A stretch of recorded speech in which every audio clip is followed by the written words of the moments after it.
60 வயதான தீபு என்ற இளைஞரின் கணக்கில் 1.13 லட்சம் கோடி ரூபாய் தொகை மாற்றம் செய்யப்பட்டுள்ளது. இப்போது தீபு நம்முடன் உரையாட இருக்கிறார். நாங்கள் தீபுவின் வீட்டில் இருக்கிறோம். தீபு தனது மாமாவின் வீட்டில் வசிக்கிறார். இது தன்கவுரின் ஊஞ்சி தன்கவுர் கிராமம்.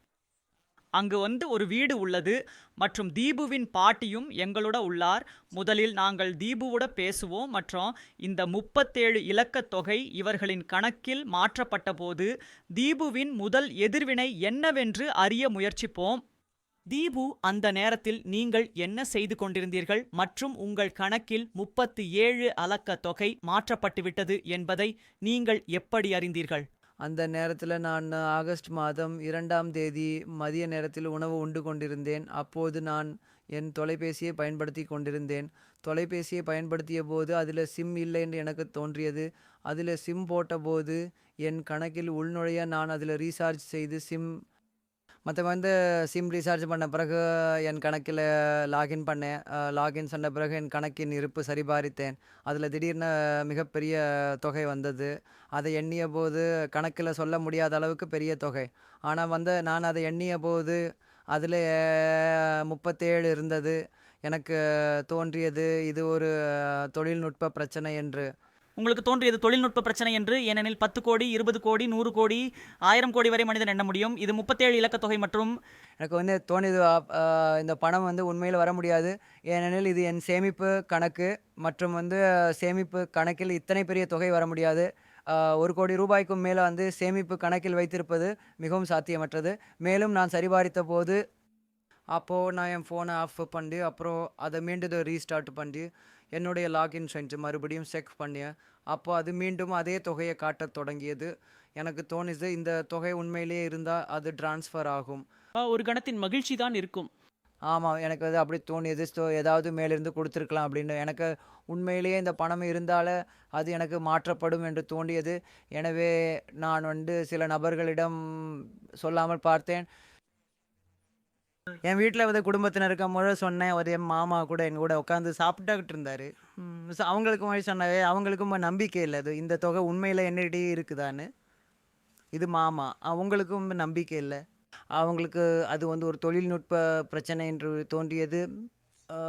ஒருவேளை சர்வர் காரணமாக வங்கி சர்வர் கீழே போய்விட்டது, அதனால் இது நடந்திருக்கலாம் என்று யாரோ சொன்னார்கள். வங்கியின் தொகை வாடிக்கையாளர் ஐடியில் மட்டுமே காட்டப்படுவதாக இருக்கிறது. எனக்கு அது நம்பிக்கை இல்லை. ஏனெனில் கொடக் மஹிந்திரா வங்கிக்கு அப்படி எந்த ஜிடிபி இல்லை. இந்தியாவில் கூட இப்படி ஒரு வங்கி இல்லை. இது இவ்வளோ பெரிய தொகையை வச்சுருக்கோம். அப்போ நான் நினச்சேன், என் மாமா சொன்னார், இந்த பணம் இருக்குதான்னு பார்க்க ஒரு முறை யாருக்காவது ₹1 அனுப்பிப்பார். இருந்தால் இந்த பணம் இருக்குது, இல்லைன்னா இல்லை. உண்மையா போலியா? ஒருவரின் கணக்கில் மாற்றம் செய்திருந்தார். ஆம் ஜி, நான் ட்ரான்ஸ்ஃபர் பண்ணேன். நான் ட்ரான்ஸ்ஃபர் பண்ண உடனே அது யாரோட கணக்கில் அப்படின்னு தெரியல. கணக்கு எது? அதில் நீங்கள் இதை மாற்றி இருப்பீங்க. அவரது சொந்த அண்ணன் பண்ணார். ஒரு முறை அவர் என் பக்கத்தில் உட்காந்துருந்தார். நாங்கள் இருவருமே சாப்பிட கொண்டிருந்தோம். நான் அவங்ககிட்ட பண்ணேன், அதனால் அவங்ககிட்ட இருந்தது. பண்ண போது அவங்ககிட்ட இருந்தது, ஆனால் இல்லை அவங்களிடமும். ட்ரான்ஸ்ஃபர் ஆகலை. அப்புறம் எனக்கு தோணுது, இது உண்மையிலே போய் இது எனக்கு வந்ததுக்கான ஏதாவது ஹிஸ்ட்ரி இருக்கும். எனவே நான் பேடிஎம், கூகுள் பே, ஃபோன்பேயில் சரிபார்த்த போது எனக்கு எந்த ஹிஸ்ட்ரி கிடைக்கல. அப்போது ஹிஸ்ட்ரி வரும்னா அது கொடக் ஆப்பில் மட்டும்தான் வரும். நான் கொடக் ஆப்பை திறந்த உடனே பேர் வந்தது. பிளாக் ஆகியிருந்தது. அதாவது என் கணக்கு ஃப்ரீஸ் ஆகியிருந்தது. அன்பிளாக் கைவைசி ஆன பிறகு அதாவது எதுவும் அப்படியே திறக்கும். மற்றும் என்ன பேர் பஞ்சட்டிக்கு அப்புறம் நான் சரிபார்த்த போது அதே தொகை மீண்டும் மீண்டும் காட்டப்பட்டது. இல்லை, எதுவும் ஆம் செய்திருந்தேன். ஆம், கூகுளில் மொழிபெயர்ப்பு பண்ணி அப்போ கூகுளில் மொழிபெயர்ப்பு பண்ணபோது கூகுள் கூட இல்லையா, இதன் தொகைக்கு பதில் சொல்ல முடியல. அது எப்படி எழுதப்பட்டிருந்ததோ அப்படியே சொல்கிறது. அதுக்கான ஒரு சீரியல் நம்பரால் சொல்லலை. அப்போ நான் எனது பக்கம் எண்ணின போது எனக்கும் இல்லையா. எனக்கு தெரிஞ்சவரை நான் சொல்ல என்ன அரபு வர தெரியும், என்ன ஒரு அரபு 100 கோடின்னு சொல்கிறாங்க. ஆம், ஒரு பில்லியன் 100 கோடின்னு சொல்லுகிறாங்க. அங்கே வரை நான் எண்ணினேன். பின்னர் அதுக்கு மேல் எனக்கு எண்ணிக்கை தெரியாது. அதுக்கு மேல் எண்ணிக்கை தெரியாது. இப்படி நான் 2, 4 பேருக்கு வெளியே காட்டினேன். சகோதரா பாருங்கள் என்று. அவங்க சொல்றாங்க, ஆம் என் கணக்கில் பிரச்சனை வந்துவிட்டது. இதனால் என் கணக்கு முடக்கப்பட்டது. எனவே நான் அவர்களுக்கு காட்டினேன். பின் போட்டு சரிபார்க்க சொன்னேன். அவங்களுக்கும் அதே நிலை. அவங்களுக்கும் அதிர்ச்சி அடைந்தார்கள். என்னனால தொகை இருக்குது, என்ன இது உன் கணக்கில் வந்திருக்குது? அவங்களும் கூட நல்லா படித்தவங்க. நம்மளை விட அதிகம் என்ன மாமாவை நான் சோதித்தேன். அவங்களும் அதே நிலை. அவங்க படித்த உடனே அவங்களுக்கும் புரியல. பின்னர் அவங்க சொன்னாங்க இது ஒரு விதமான கூட்டமைப்பு. நீல்வீனில் எங்கே சென்றதுன்னு தெரியல அவங்களுக்கு ஆகும். அப்புறம் நான் நினச்சேன், நான் ஒரு பையனை பற்றி நினச்சேன். அவன் கூட தொடர்புடையவன். அவன் கேவைசி பண்ணுறான். நான் இந்த கணக்கை திறந்த போது கேவைசி செய்ய நான் ஜகத் ஃபார்முக்கு சென்றேன். அவனுடைய எண்ணை எடுத்தேன். அதனால் நான் அவனுடைய எண்ணுக்கு அழைத்தேன். அப்படி அழைத்தினேன். அதே நாளில் அவன் சொன்னான், அண்ணா இன்றைக்கி வங்கி விடுமுறை, நாளை ஞாயிறு, நாளையும் விடுமுறை இருக்கும். நான் உங்களுக்கு திங்கட்கிழமை சொல்கிறேன். உங்கள் சிஐடி எண் அனுப்புங்க, நான் சொல்கிறேன். நான் சரி என்றேன். திங்கட்கிழமை நான் அங்கே சென்று அழைத்தேன். ஆனால் அவன் இன்னும் அழைப்பு எடுக்கவில்லை. பின்னர் நான் வங்கிக்கு சென்று தெரிந்து கொள்ள வேண்டும் என்று நினைத்தேன். வங்கிக்கு சென்றேன். நான் வங்கிக்கு சென்ற பிறகு நான் சொன்னதை அவங்க சரிபாரித்தாங்க. நான் சொன்னேன், சார் என் கணக்கில் ஒரு பிரச்சனை வருது. ஒரு மாதத்துக்கு முன்னே நான் புதிய கணக்கு திறந்தேன். ஒரு மாதத்துக்குள்ளே அதை மூடிட்டாங்க. அவங்க கேட்டாங்க என்ன நடந்ததுன்னு. கணக்கு முடக்கப்பட்டது. அவங்க மீண்டும் கேட்டாங்க, பேர் என்ன, முடக்கப்பட்டால் ஏதாவது காரணம் இருக்கும். நான் காரணம் எதுவும் இல்லை என்றேன். ஆனாலும் நீங்கள் பார்க்கக்கூடிய ஒரு காரணம் உள்ளது. நான் அவங்களுக்கும் சரிபார்த்த போது அவர்களும் அதிர்ச்சி அடைந்தனர்.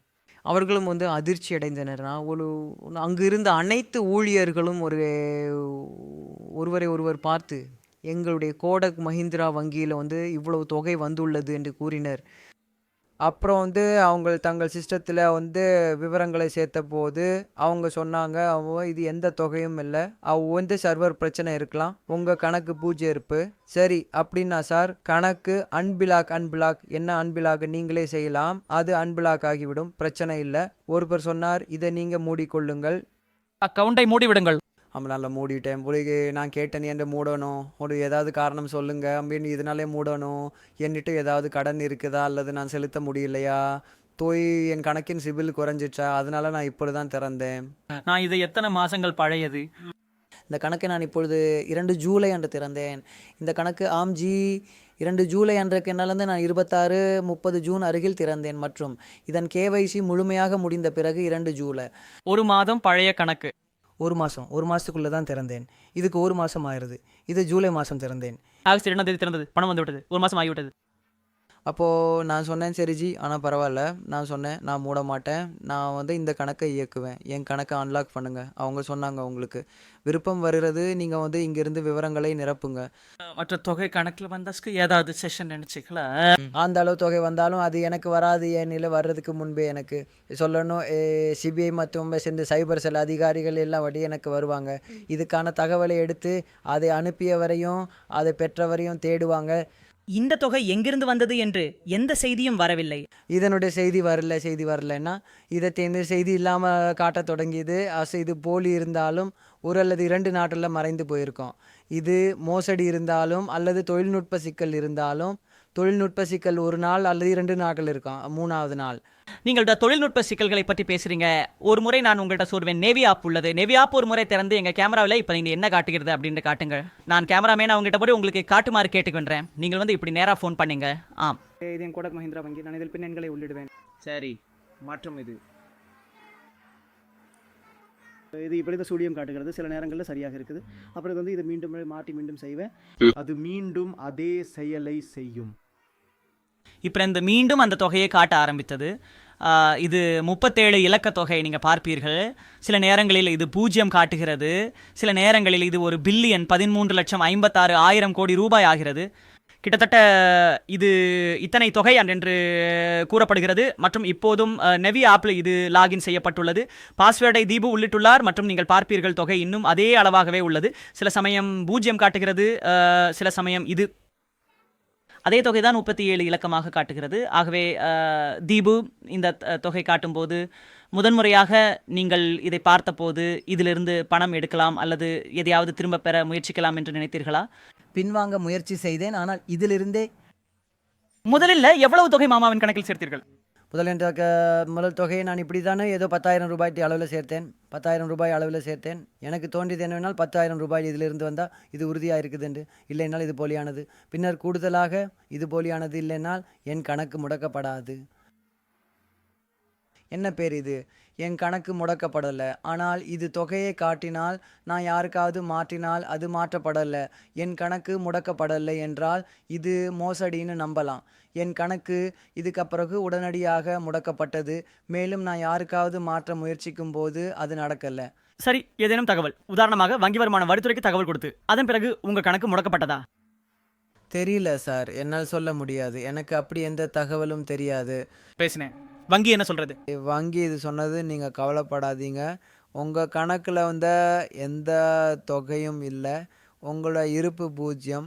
விவரங்களை எடுத்த பிறகு அவங்க சொன்னாங்க நீங்கள் போங்க, உங்கள் கணக்கு அன்லாக் ஆகும். சரி, அது அன்லாக் ஆகும் அப்படின்னால்தான் நல்லது. ஆனால் அதே நாளில் நான் நினைக்கிறேன் இது அன்பிளாக் ஆகிவிட்டால் மற்றும் இது இன்னும் தொகையை காட்டினால் அப்போது அது உறுதி பணம் இருக்கிறது. மற்றும் இது அன்பிளாக் ஆன பிறகும் பணம் காட்டவில்லை என்னால் அப்போது அது ஒரு 3 நாட்கள் ஆகிவிட்டது. நேற்று போலீசார் உங்களை விசாரணைக்கு அழைத்தனர். நானியும் உங்களுடன் சென்றார். போலீஸ் அதிகாரிகள் உங்களுடைய தொலைபேசியை சரிபார்த்தார்களா அல்லது உங்களுடன் பேசினார்களா? போலீஸார் அங்கே சென்று அவங்க எல்லாவற்றையும் சரிபார்த்தனர். அதுவும் இருக்குது. பார்த்து அதிர்ச்சி அடைந்தனர். என்ன பேர் இவ்வளோ பெரிய தொகை உங்கள் கணக்கில் எப்படி வர முடியும்? மற்ற போலீஸாரும் இருந்தனர். அவர்களுடைய இதை சொன்னார்கள். இது உண்மையிலேயே அல்லது இது ஆப்பின் தவறு இருக்கலாம். நான் பயன்படுத்தும் நெவி ஆப்பின் தவறு இருக்கலாம். நேவி ஆப் கூகுள் ஆப்பை போல தானே? இல்லை, இது நெவி ஒரு யூபி ஆகும், இது ஒரு தளமாகும். இதில் நீங்கள் உங்களுடைய வங்கி கணக்கை இணைத்து நீங்கள் யாருக்கும் பணம் அனுப்பினா உங்களுக்கு சிறிதளவு கேஷ்பேக்கில் கிடைக்கும். மேலும் இது சிறிய அளவிலான நெட்வொர்க்கில் பணம் பரிமாற்றம் செய்கிறது. இதில் அதிகமாக எந்த பிரச்சனையும் இல்லை, எங்கும் நெட்வொர்க் பிரச்சனை இல்லை. சரி, இதன் அர்த்தம் அந்த ஆப்பு கூகுள் ஆப்பை போலவே அதே முறையில் நெவி ஆப் உள்ளது. பின்னர் போலீசார் விசாரணை செய்தனர். அப்புறம் என்ன நடந்தது? அவங்க போலீஸார் எதுவும் சொல்லலை நீங்கள் போங்கன்னு. நீங்கள் கவலைப்பட வேண்டாம், உங்கள் கணக்கில் எந்த தொகையும் இல்லை. உங்கள் கணக்கில் சுழிய நிலை உள்ளது. இருந்தால் நாங்கள் எங்கள் நிபுணர்களிடம் கேட்போம், சைபர் செல் அதிகாரிகளிடம் கேட்போம். இருந்தால் இருக்கும். ஒரு போலீசாரோட பேசிக்கொண்டிருந்த போது அதிகாரி இங்கே வீட்டிற்கும் வந்தார்கள். சிலர் விசாரணை செய்ய வந்தார்களா? ஆம்ஜி ராஹில் ஜி சொன்னார், போங்கள், வெளியே இருக்கிறது, வெளியே, இங்கே யாரும். இன்னும் 2 நிமிஷம் மட்டுமே நடக்கிறது. 2 நிமிஷம் பேசிக்கொள்ளுங்கள். 2 நிமிஷம் பேச வேண்டியது பேசிக்கொள்ளுங்கள். ஆம் 2 நிமிஷம் கொடுங்கள். 2 நிமிஷம் பேசிக்கொள்ளுங்கள். அம்மாவோட மேலும் பேசிக்கொள்றோம். ஆம், இன்னும் 2 நிமிடம். 2 நிமிடம் மேலும் உரையாடல். 2 நிமிடம் மேலும் உரையாடலுக்கு பிறகு இன்னும் 2 நிமிஷம் பேசிக்கிட்டு இருக்கிறோம். அதுக்கு பிறகு பாபுஜி முடிச்சுடுவார். ஆம், அப்படியா? போலீஸார் இங்கே வீட்டுக்கு வந்தார்கள். ஆம், வந்தார்கள். அவர்கள் இது போன்ற விவரங்களுக்கு வந்தார்கள். ஏனெனில் பணம் இருக்கிறதா என்று உறுதிப்படுத்த வேண்டும். அவர்கள் சொன்னார்கள், இல்லை, நீங்கள் வீட்டுக்கு செல்லுங்கள், நீங்கள் எப்படியாவது கவலைப்பட வேண்டாம். இப்போதே அதாவது இப்போதும் தொகை காட்டுகிறது. ஆம், தொகை இப்போதும் காட்டுகிறது. பின் எண் உள்ளிடுவதற்கு பிறகு தொகை இப்போதும் காட்டுகிறது. தீபுவின் பாட்டியும் இருக்கிறார். பாட்டியுடன் பேசிக்கொள்வோம். பாட்டி, நீங்களும் அங்கே சென்றீர்கள். இதை பற்றிய தகவல் இருக்கும். ஏனெனில் இத்தனை தொகை வந்தபோது போலீஸ் அதிகாரிகள் என்ன பேசினார்கள், என்ன சொன்னார்கள்? அவங்களுமே அதையே சொன்னாங்க. பார்த்து கணினியில் பார்த்தாங்க, அதை பார்த்து ஆச்சரியப்பட்டாங்க. அப்புறம் ஏதோ சொன்னாங்களா, இது என்ன இல்லை. ஒருவர் சொன்னார், எதுவும் இல்லை, இப்படி தான் இருக்குது, விடுங்கள், எதுவும் இல்லை. சிலர் உடனே நகைச்சுவையாக கூறினார்கள், இப்போ நம்மையும் சேர்த்து விடுங்கள், நான் என்னன்னா எல்லாம் எடுத்துக்கொள்ளுங்கள், நான் என்ன, இந்த குழந்தையும் ஏழை தான், எனது பிள்ளை. இப்போ மகளுக்கு 2 ஆண்டுகள் முடிந்து விட்டது, 2 மாதங்கள் ஆகிவிட்டது, எனது மகள் முடிந்து விட்டது. ஈடாவாவில் வசிக்கும் மகள் மற்றும் மருமகனுக்கு 10 வருடங்கள் ஆகிவிட்டது. என் பக்கத்தில் தான் குழந்தைகள் இருக்கிறார்கள். இவர்கள் என் பேரன்கள். இவர்களிடம் எதுவும் இல்லை. ஏழை குழந்தை. இதை இப்போ ஒரு கணக்கு திறந்தது மற்றும் ஷிம் வச்சிருந்தது. அதில் பணம் இல்லை. பணத்தை போலது இது தன்னிடம் வைத்தது. ரீசார்ஜ் செய்துவிட்டால் அவன் அதை சாப்பிடும்போது பார்த்தான். உடனே தொகையை காட்ட ஆரம்பித்தான். மாமாவும் அருகில் உட்கார்ந்திருந்தார். அவன் அதை தொந்தரவு செய்ய முயற்சித்தான். அப்போதே அவனுடைய கணக்கு மூடப்பட்டது. அதிலிருந்து ₹1 வந்தது. இப்போ இவையெல்லாம் வருகிறார்கள், புரிகிறது. நான் இதை சொல்கிறேன், இந்த பணம் இதன் கணக்கில் வந்திருந்தால் இந்த ஏழை குழந்தைக்கும் ஏதாவது கிடைக்கணும். இவர்களுடைய வாடகைக்கு இருந்தார்கள். என் பேத்தி மற்றும் 2 சகோதரர்கள். இவர்கள் எங்காவது வேலை கிடைத்தால் சென்று செய்வார்கள். இப்போது சமீபத்தில் அம்மா இறந்ததிலிருந்து இவன் வேலை செய்யவில்லை. என்னுடன் தான் இருக்கிறார்கள். தீபு, நீ இட்டாவா பகுதியைச் சேர்ந்தவரா? ஆம், இங்கே எப்பொழுது இருந்திருக்கிறாய்? ஊஞ்சி தன்காவூரில் மாமாவின் வீட்டில். 10 வருஷங்கள் ஆகிவிட்டது. இங்கிருந்து எனக்கு 5-6 ஆண்டுகள் ஆகிவிட்டது என் மாமாவுக்கு. மற்றும் நீங்கள் எவ்வளவு வரை படித்தீர்கள்? நான் இப்பொழுது 2022 ஆண்டில் இடைநிலை முடித்தேன். வெறும் நுழைவு செய்தேன். இப்பொழுது நுழைவு முடிந்தது. வேலைக்காக முயற்சி செய்தேன். முயற்சி பண்ணுறேன். நான் முயற்சி பண்ணுறேன். இப்போ இருக்குது. நான் ஒரு இடத்துல முயற்சி பண்ணேன். அங்கே கிடைச்சா சரி, இல்லைன்னு இல்லை, வேறு பல இடங்களில் முயற்சி பண்ணுவேன். சிறிது நேரம் மகிழ்ச்சி தான், ஆனால் எழுச்சி இருந்தது. ஏனெனில் இவ்வளவு தொகை வந்துட்டு. ஆமாம், மகிழ்ச்சி தான். ஆனால் அதில் என்னென்னா பணமா அல்லது மோசடியா அல்லது தொழில்நுட்ப பிரச்சனையா அல்லது இந்த ஆப்பின் தவறான்னு தெரியல. இப்போ இது நடக்கலாம். ஆனால் இந்த கணக்கு அன்லாக் ஆன பிறகே தெரியும். அன்பிளாக் செய்ய எப்போது வரை சொன்னார்கள்? அவங்க சொன்னாங்க மாலை வரை அல்லது நாளைக்கு வரை அது அன்பிளாக் ஆகிடும். இப்போது நாங்கள் உச்சி தன்காவூரில் இருந்தோம். இவங்கள் இப்போ தீபு இட்டாவா பகுதியைச் சேர்ந்தவர்கள் மற்றும் இங்கு உச்சி தன்காவூர் கிராமத்தில் தங்களின் மாமாவின் வீட்டில் வசித்து வருகின்றனர். இவர்களின் கூற்றுப்படி 102 நாட்களில் வங்கி அதிகாரிகள் கூறியுள்ளனர் முடக்கப்பட்ட கணக்கு திறக்கப்படும் என்று. தற்போது சில நிமிடங்களுக்கேனும் மகிழ்ச்சி இருந்திருக்கலாம். ஆனால் இன்று முழு உலகமும் தீபுவை அறிகிறது. மேலும் இந்த மொத்தம் 37 இலக்கமாக வைரலானதிலிருந்து தீபு தொடர்ந்து பேசப்பட்டு வருகிறார். கேமராமேன் ஹரிஷுடன் ஹிமான்ஷு சுக்லா, நியூஸ் 8/8, கிரேட் நோய்டா.